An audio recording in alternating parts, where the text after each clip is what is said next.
My dad dragged me to his office with him in the mornings and made me file papers for hours on end. Once homeschooling was over, I was enrolled in a small, private Christian school where, and this may not surprise you, I didn't exactly fit in. And just when I had finally cleaned up my act and turned in my assignments and learned the value of good clerical responsibility, my parents decided to get divorced. I tell you all of this only to point out that my adolescence sucked donkey balls. I lost all of my friends, my community, my legal rights, and my family within the span of about 9 months. My therapist in my 20s would later call this some real traumatic shit, and I would spend the next decade and change working on unraveling it and becoming less of a self-absorbed, entitled little prick. The problem with my home life back then was not all of the horrible things that were said or done. Rather, it was all of the horrible things that needed to be said and done, but weren't.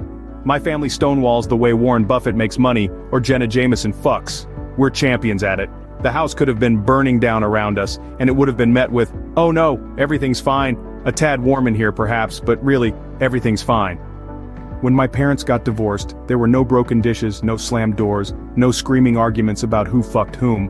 Once they had reassured my brother and me that it wasn't our fault, we had a Q&A session, yes, you read that right, about the logistics of the new living arrangements. Not a tear was shed, not a voice was raised. The closest peek my brother and I got into our parents' unraveling emotional lives was hearing, "Nobody cheated on anybody." Oh, that's nice. It was a tad warm in the room, but really everything was fine. My parents are good people. I don't blame them for any of this, not anymore at least. And I love them very much. They have their own stories and their own journeys and their own problems, just as all parents do. And just as all of their parents do, and so on. And like all parents, my parents, with the best of intentions, imparted some of their problems to me, as I probably will to my kids. When real traumatic shit like this happens in our lives, we begin to unconsciously feel as though we have problems that we're incapable of ever solving. And this assumed inability to solve our problems causes us to feel miserable and helpless. But it also causes something else to happen. If we have problems that are unsolvable, our unconscious figures that we're either uniquely special or uniquely defective in some way. That we're somehow unlike everyone else and that the rules must be different for us. Put simply, we become entitled. The pain from my adolescence led me down a road of entitlement that lasted through much of my early adulthood. Whereas Jimmy's entitlement played out in the business world, where he pretended to be a huge success, my entitlement played out in my relationships, particularly with women. My trauma had revolved around intimacy and acceptance, so I felt a constant need to overcompensate, to prove to myself that I was loved and accepted at all times. And as a result, I soon took to chasing women the same way a cocaine addict takes to a snowman made out of cocaine. I made sweet love to it, and then promptly suffocated myself in it. I became a player, an immature, selfish, albeit sometimes charming player. And I strung up a long series of superficial and unhealthy relationships for the better part of a decade. It wasn't so much the sex I craved, although the sex was fun, it was the validation. I was wanted, I was loved. For the first time since I could remember, I was worthy. My craving for validation quickly fed into a mental habit of self-aggrandizing and overindulgence. I felt entitled to say or do whatever I wanted to break people's trust, to ignore people's feelings, and then justify it later with shitty, half-assed apologies. While this period certainly had its moments of fun and excitement, and I met some wonderful women, my life was more or less a wreck the whole time. I was often unemployed, living on friends' couches or with my mom, drinking way more than I should have been, alienating a number of friends. And when I did meet a woman I really liked, my self-absorption quickly torpedoed everything. The deeper the pain, the more helpless we feel against our problems and the more entitlement we adopt to compensate for those problems. This entitlement plays out in one of two ways. 1. I'm awesome and the rest of you all suck, so I deserve special treatment. 1. I suck and the rest of you are all awesome, so I deserve special treatment. Opposite mindset on the outside, but the same selfish creamy core in the middle. In fact, you will often see entitled people flip back and forth between the two. Either they're on top of the world, or the world is on top of them, depending on the day of the week, or how well they're doing with their particular addiction at that moment. Most people correctly identify a person like Jimmy as a raging, narcissistic asshat. That's because he's pretty blatant in his delusionally high self-regard. What most people don't correctly identify as entitlement are those people who perpetually feel as though they're inferior and unworthy of the world. Because construing everything in life so as to make yourself out to be constantly victimized requires just as much selfishness as the opposite. It takes just as much energy and delusional self-aggrandizement to maintain the belief that one has insurmountable problems as that one has no problems at all. The truth is that there's no such thing as a personal problem. If you've got a problem, chances are millions of other people have had it in the past, have it now, and are going to have it in the future. Likely people you know too. That doesn't minimize the problem or mean that it shouldn't hurt. It doesn't mean you aren't legitimately a victim in some circumstances. It just means that you're not special. Often it's this realization that you and your problems are actually not privileged in their severity or pain. That is the first and most important step towards solving them. But for some reason, it appears that more and more people, particularly young people, are forgetting this. Numerous professors and educators have noted a lack of emotional resilience and an excess of selfish demands in today's young people. It's not uncommon now for books to be removed from a class's curriculum for no other reason than that they made someone feel bad. Speakers and professors are shouted down and banned from campuses for infractions as simple as suggesting that maybe some Halloween costumes really aren't that offensive.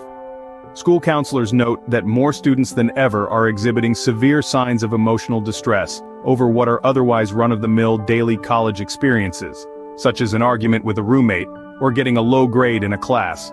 It's strange that in an age when we are more connected than ever, entitlement seems to be at an all-time high.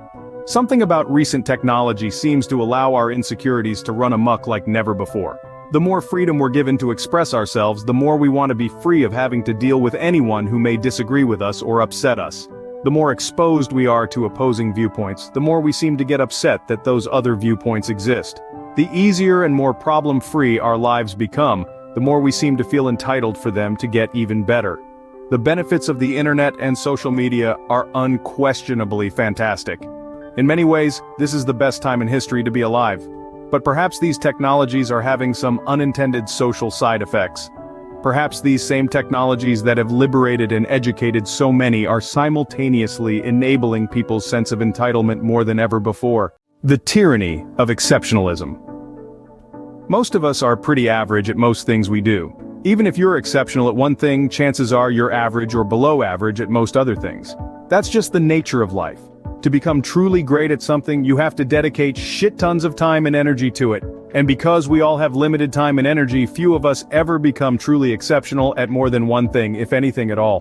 We can then say that it's a statistical improbability that any single person will be an extraordinary performer in all areas of life, or even in many areas of their life. Brilliant business people are often fuck-ups in their personal lives. Extraordinary athletes are often shallow and as dumb as a lobotomized rock. Many celebrities are probably just as clueless about life as the people who gawk at them and follow their every move. We're all, for the most part, pretty average people. But it's the extremes that get all of the publicity.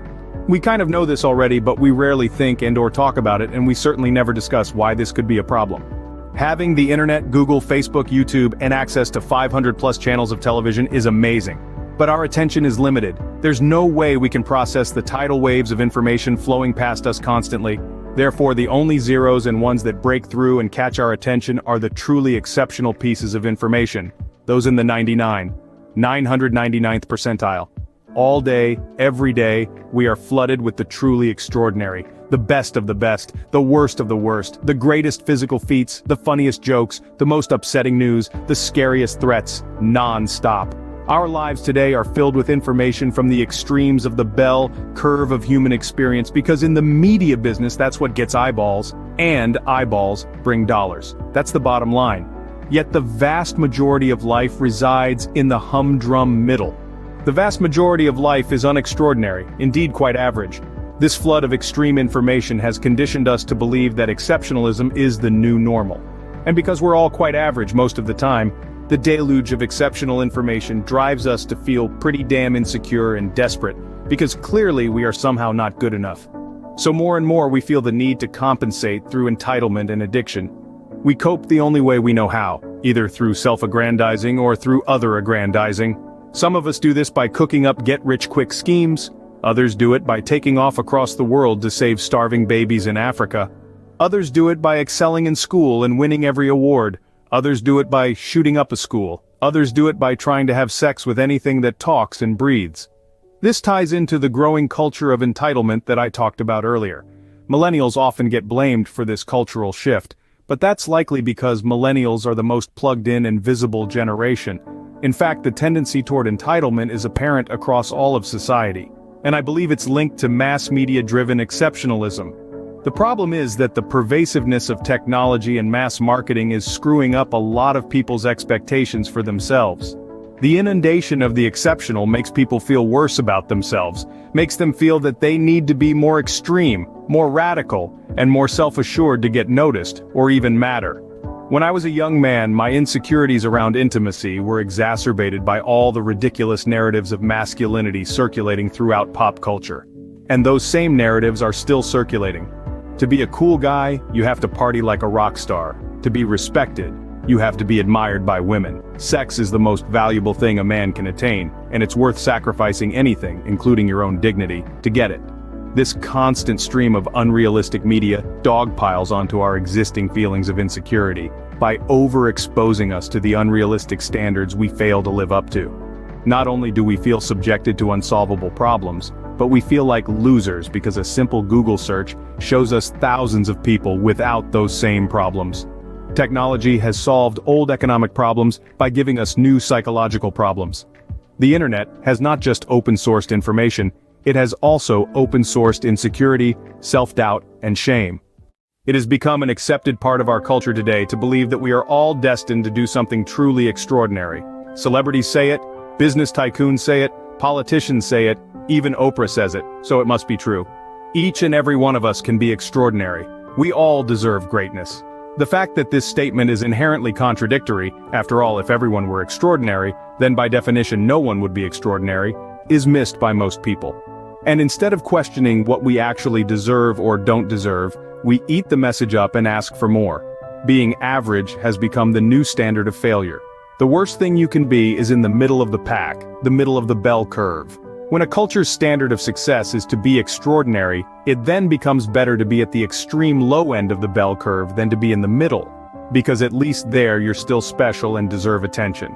Many people choose this strategy, to prove to everyone that they are the most miserable, or the most oppressed, or the most victimized. A lot of people are afraid to accept mediocrity because they believe that if they accept it, they'll never achieve anything, never improve, and that their life won't matter. This sort of thinking is dangerous. Once you accept the premise that a life is worthwhile only if it is truly notable and great, then you basically accept the fact that most of the human population, including yourself, sucks and is worthless. And this mindset can quickly turn dangerous to both yourself and others.